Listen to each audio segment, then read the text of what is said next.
Ang mga OFW, mga Pilipinong nagtatrabaho sa iba't ibang bansa, maging temporaryo lang o permanente.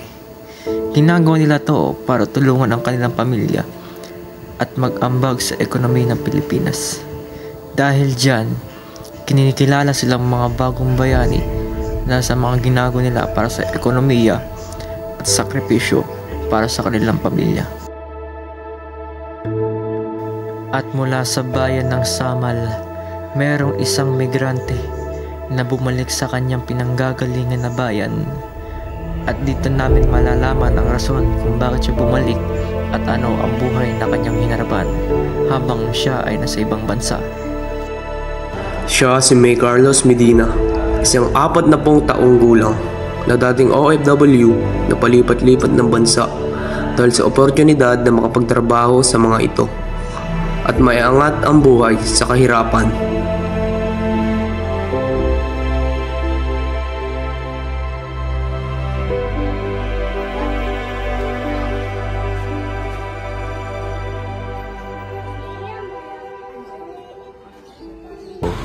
So, ang mga bansa ko po nagpunta para makapagtrabaho. Yung unang bansa na napuntahan ko, Denmark. Tapos, sa Netherlands, sa Holland. Tapos, Belgium. Last sa Italy. Ano po yung mga trabaho pinasukan mo po sa mga bansa? Nung nag opera ko, parang nagtatrabaho ka dun sa merong isang pamilya na may baby, merong bata na alagaan mo.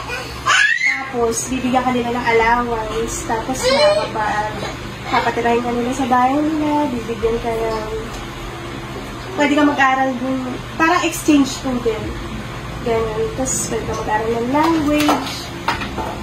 Yun.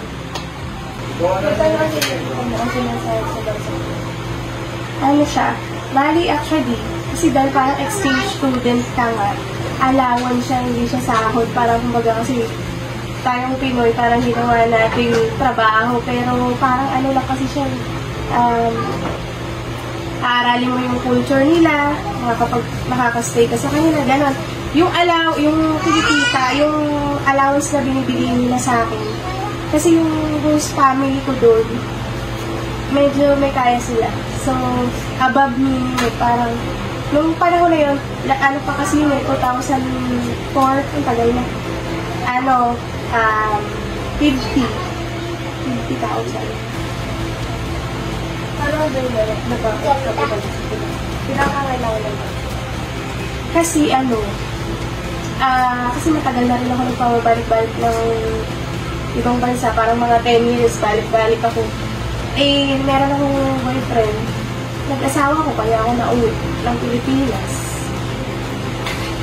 May naranasan ka bang paghihirap na matagal na nagmarka sa iyong buhay at magkatrabaho sa ibang bansa?